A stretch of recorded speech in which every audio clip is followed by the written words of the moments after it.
quando as finanças estão saudáveis, né, normalmente os relacionamentos também estão em paz, pelo menos, não é isso? E é importante a gente ter o cuidado e o olhar para finanças o tempo todo, porque a gente não vive sem que essa parte da nossa vida, essa área da nossa vida esteja arrumada, né? E você, com esse trabalho, dentro ainda desse ambiente de igreja, o quanto você tem percebido o crescimento, igrejas procurando o trabalho de vocês, igrejas interessadas em resolver isso, entregar esse campo, essa área, a um profissional para cuidar disso? Olha, a gente vê muito pastores que entenderam que Deus se preocupa com tudo, que Deus está em tudo, sabe? Deus não é um Deus desorganizado. Então, assim, se alguma área da nossa vida está desorganizada, principalmente a igreja, que é onde a gente consegue semear o reino, né? Se ela estiver desorganizada, não está de acordo, né, com a palavra. Então, assim, a gente tem visto muito isso. O último fechamento que a gente fez de contrato, a pastora, ela chorou. Ela falou, vocês são tudo que eu preciso para organizar a vida, as finanças, né, da igreja. Ela chorou mesmo, assim, ela entendeu ali. Foi literalmente. E aquilo ali pra gente, assim, foi sensacional, né? E depois de um tempo, ela ainda passou uma mensagem muito linda para todo o time, relatando isso, o quanto, a importância dos nossos serviços. Então, isso pra gente, assim, meu pai fica vibrando, né? Ele não tá mais nativo, mas ele fica vibrando que era tudo que ele queria. E você uniu o que você faz no secular também ao reino de Deus, deve ser muito prazeroso, né?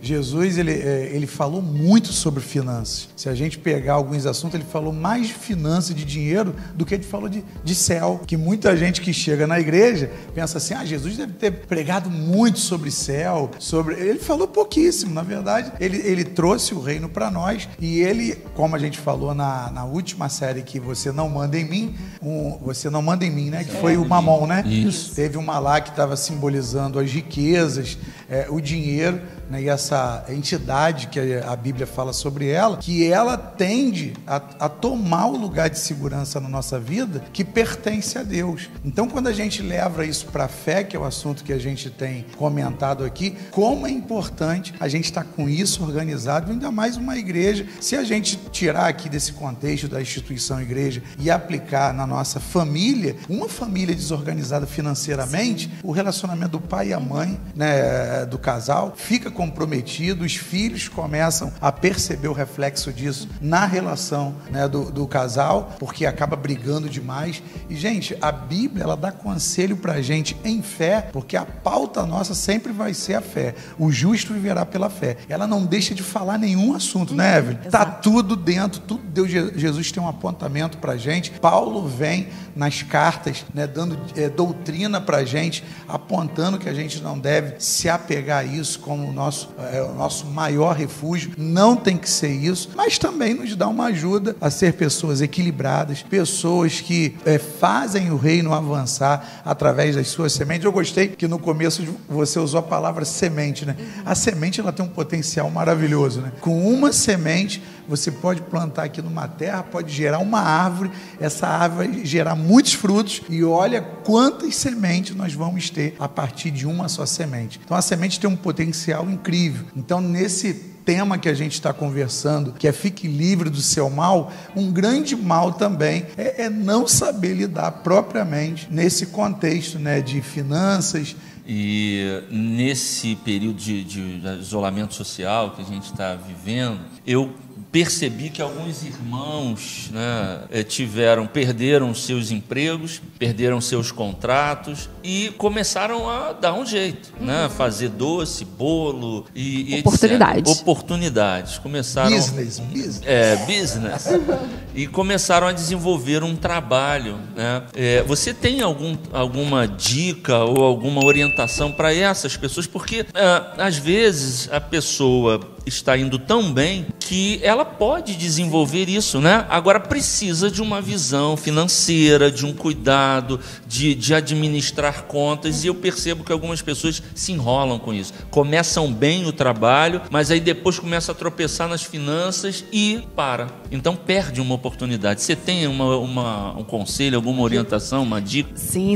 Essas pessoas, na verdade, a gente cresceu em 3 meses mais do que a gente cresceu nos últimos anos, porque como a gente foi colocado assim à prova, né, a gente acabou mostrando para o mundo habilidades que mesmo que as pessoas não imaginavam que tinham e começaram aí a surpreender. Só que o que fazer para essa habilidade ser bênção? Realmente tem que pontuar isso que o pastor falou aqui. A gente tem que observar os outros pontos, porque o mal do empreendedor, principalmente brasileiro, que isso é uma coisa nova, né? A gente ainda está aprendendo a ser empreendedor. A gente acha que empreender é saber muito bem aquilo que você executa. Se eu faço doce, nossa, é porque eu faço doces maravilhosos, então assim, eu sou uma boa empreendedora. Talvez, como é que estão as outras áreas? Principalmente a financeira, a precificação. Você está precificando bem? Você está cuidando bem do seu negócio? Porque se não estiver cuidando bem, vai cair nas estatísticas que as empresas fecham, né, falem em 5 anos. E a gente não quer, né, que isso aconteça. Então, assim, a gente tem muitas dicas também no nosso canal sobre isso. A gente gosta muito de ajudar. A gente, quando o lema no Grupo Tasca é: nós acreditamos que todo empreendedor ou líder pode e deve ser de sucesso. E quando a gente instituiu essa frase, tem princípios bíblicos, porque a gente acredita mesmo na bênção de Deus sobre a vida de todas as pessoas. Então, assim, tudo nosso vem da Bíblia, porque a gente sabe que o sucesso, ele vem da Bíblia, né? Até as pessoas que não são cristãs, mas elas servem princípios bíblicos, você vê, aí você fala: então por isso que está dando certo, porque o princípio é bíblico. A gente pega hoje alguns coaches assim super famosos na internet, quando a gente começa a escutar, gente, Jesus já deixou isso lá pra gente registrado há muito tempo.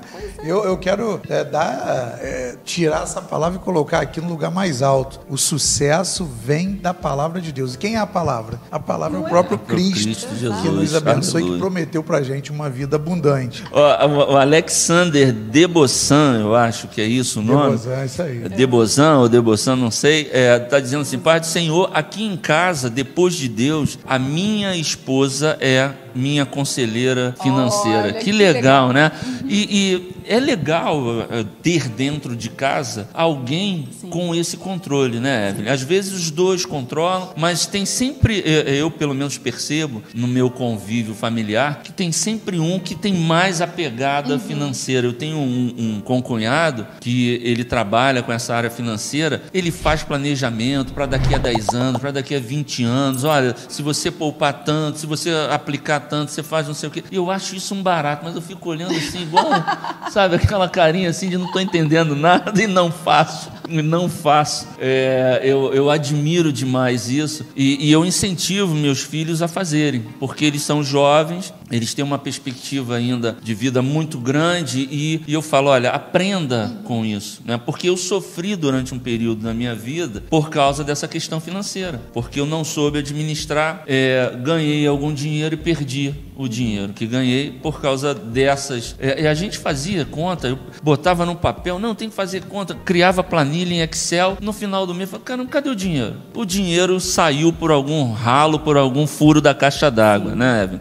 Então é legal a gente ter alguém no nosso círculo familiar que tenha essa visão, né? E a pessoa pegue instrução de como desenvolver isso. Você recebe famílias assim que vêm desesperadas: não, eu preciso resolver, meu marido sabe mais, minha mulher sabe mais. Você identifica isso? Sim. Em geral, na família sempre tem aquele que tem, né, a habilidade melhor para finanças. Meu irmão sempre fala que se der R$10 na minha mão ou na mão do meu pai, em uma semana isso vira 10 mil. E na mão dele, R$10 vira 10 mil de dívida, né?